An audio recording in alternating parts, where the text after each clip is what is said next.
"There is no use your telling me that you are going to be good," cried Lord Henry, dipping his white fingers into a red copper bowl filled with rosewater. "You are quite perfect. Pray, don't change." Dorian Gray shook his head.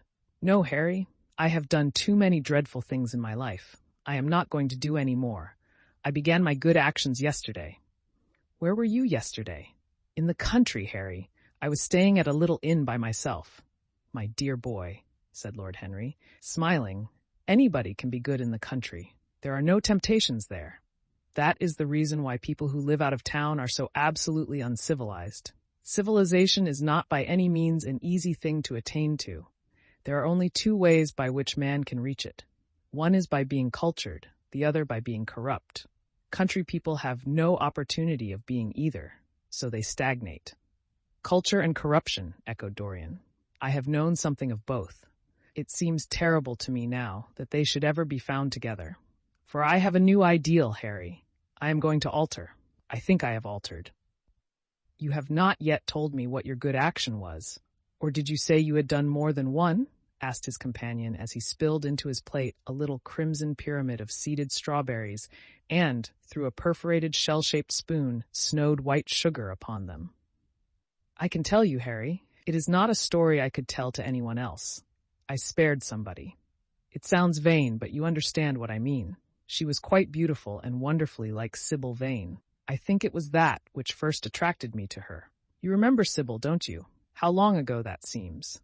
Well, Hetty was not one of our own class, of course. She was simply a girl in a village. But I really loved her. I am quite sure that I loved her.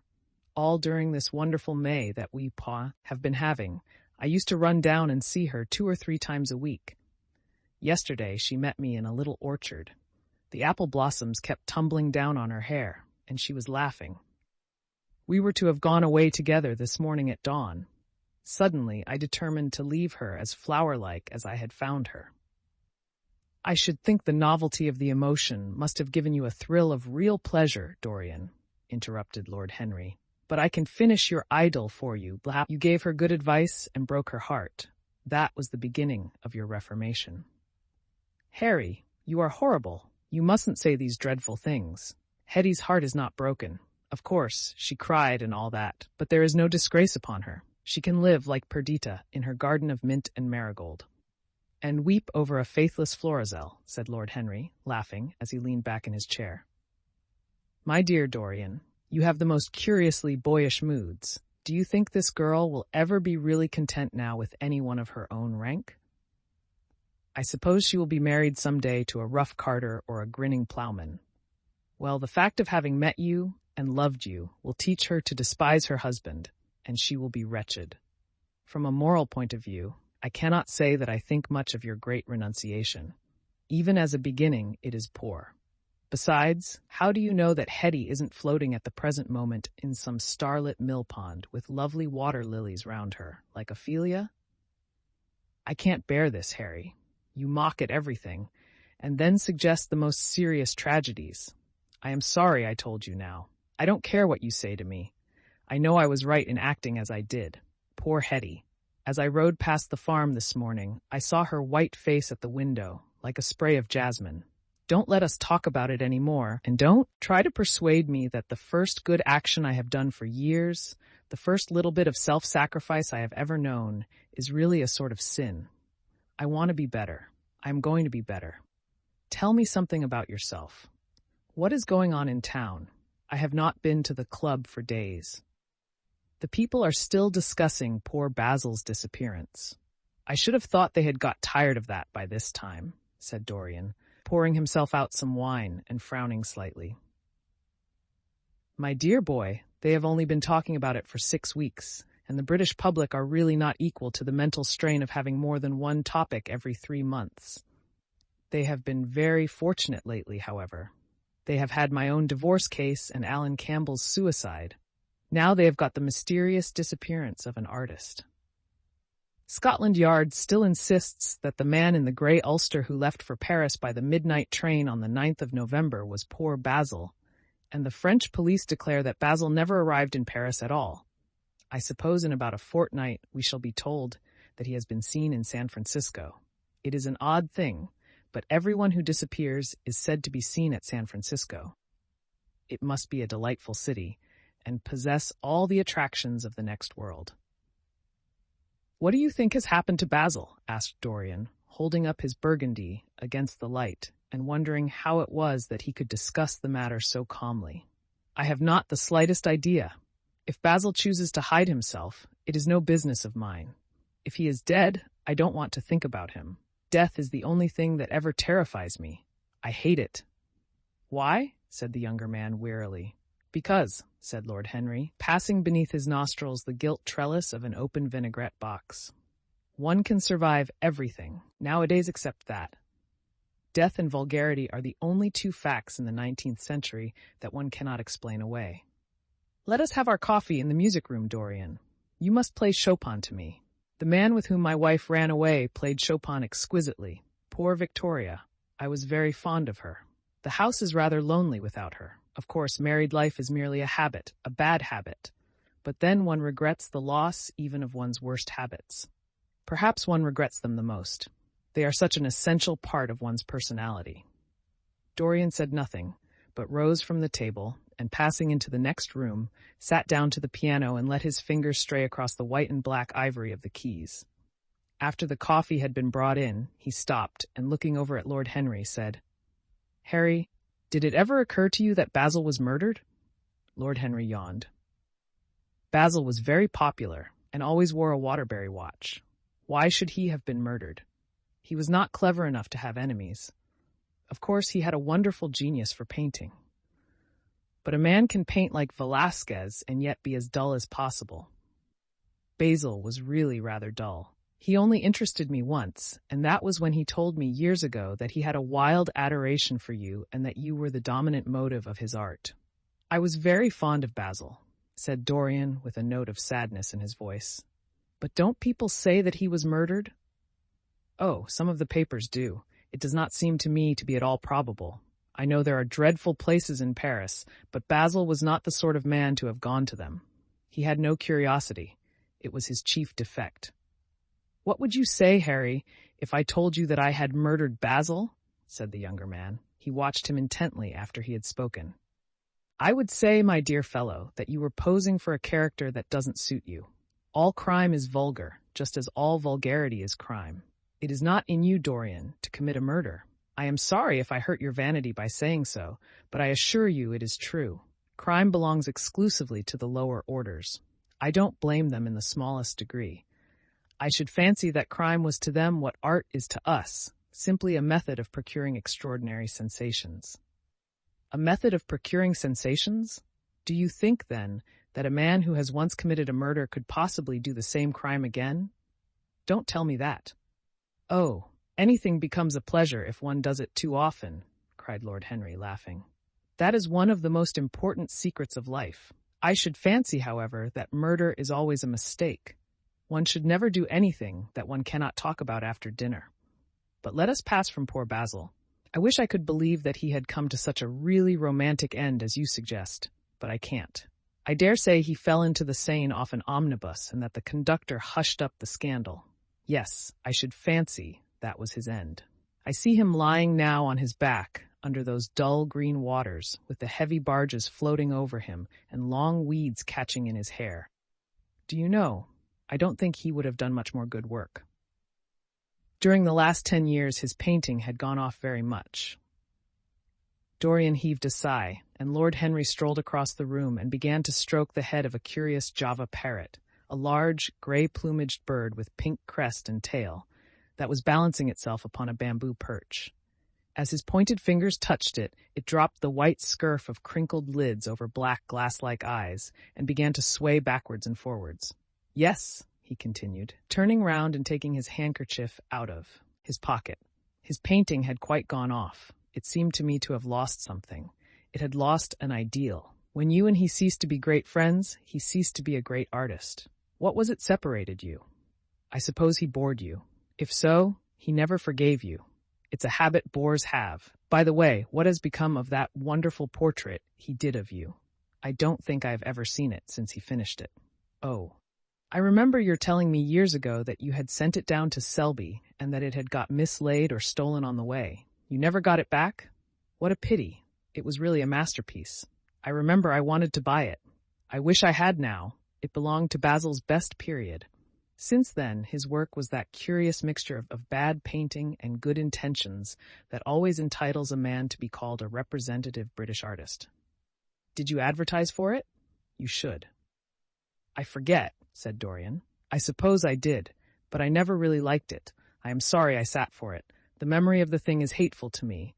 Why do you talk of it? It used to remind me of those curious lines in some play, Hamlet, I think. How do they run? Like the painting of a sorrow, a face without a heart. Yes, that is what it was like. Lord Henry laughed. If a man treats life artistically, his brain is his heart, he answered, sinking into an armchair. Dorian Gray shook his head and struck some soft chords on the piano. Like the painting of a sorrow, he repeated, a face without a heart. The elder man lay back and looked at him with half-closed eyes. By the way, Dorian, he said after a pause, what does it profit a man if he gain the whole world and lose, how does the quotation run, his own soul? The music jarred, and Dorian Gray started and stared at his friend. Why do you ask me that, Harry? My dear fellow, said Lord Henry, elevating his eyebrows in surprise, I asked you because I thought you might be able to give me an answer. That is all.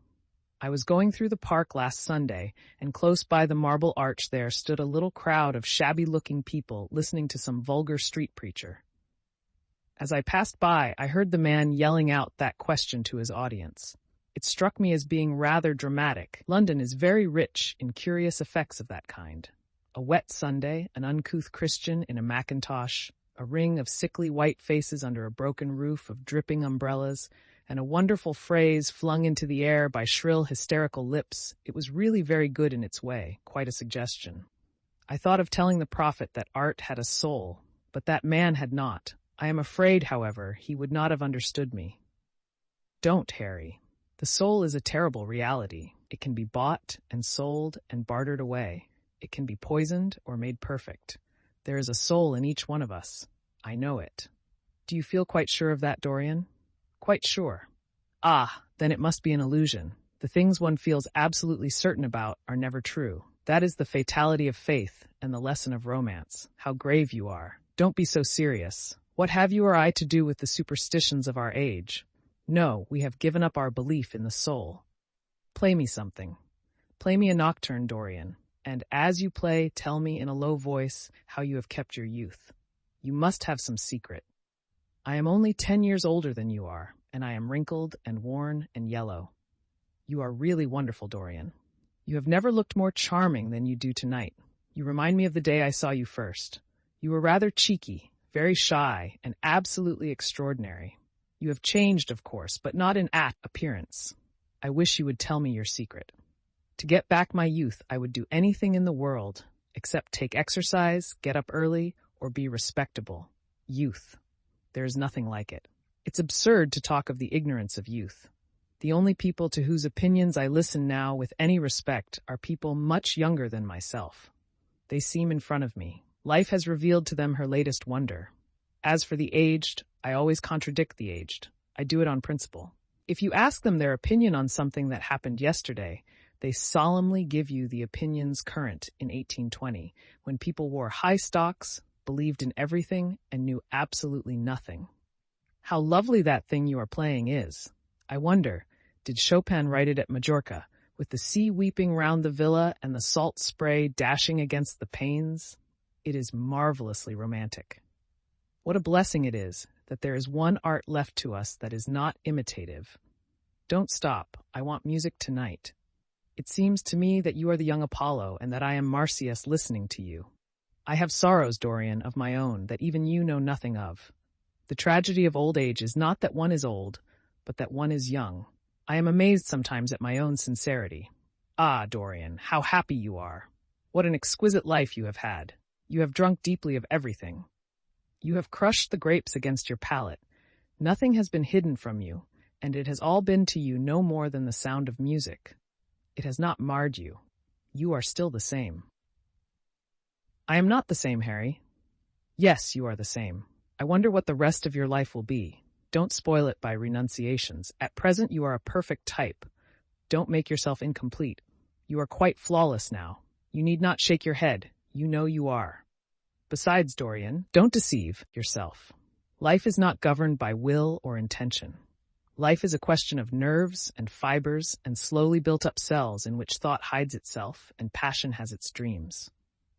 You may fancy yourself safe and think yourself strong, but a chance tone of color in a room or a morning sky, a particular perfume that you had once loved and that brings subtle memories with it, a line from a forgotten poem that you had come across again, a cadence from a piece of music that you had ceased to play. I tell you, Dorian, that it is on things like these that our lives depend. Browning writes about that somewhere, but our own senses will imagine them for us. There are moments when the odor of Lilas Blanc passes suddenly across me, and I have to live the strangest month of my life over again. I wish I could change places with you, Dorian. The world has cried out against us both, but it has always worshipped you. It always will worship you. You are the type of what the age is searching for, and what it is afraid it has found. I am so glad that you have never done anything, never carved a statue, or painted a picture, or produced anything outside of yourself. Life has been your art. You have set yourself to music. Your days are your sonnets. Dorian rose up from the piano and passed his hand through his. Yes, life has been exquisite, he murmured, but I am not going to have the same life, Harry. And you must not say these extravagant things to me. You don't know everything about me. I think that if you did, even you would turn from me. You laugh. Don't laugh. Why have you stopped playing, Dorian? Go back and give me the nocturne over again. Look at that great honey-colored moon that hangs in the dusky air. She is waiting for you to charm her, and if you play, she will come closer to the earth. You won't? Let's go to the club, then. It has been a charming evening, and we must end it charmingly. There is someone at White's who wants immensely to know you, young Lord Poole, Bournemouth's eldest son. He has already copied your neckties and has begged me to introduce him to you. He is quite delightful and rather reminds me of you. I hope not, said Dorian with a sad look in his eyes. But I am tired tonight, Harry. I shan't go to the club. It is nearly 11, and I want to go to bed early. Do stay. You have never played so well as tonight. There was something in your touch that was wonderful. It had more expression than I had ever heard from it before. It is because I am going to be good, he answered, smiling. I am a little changed already.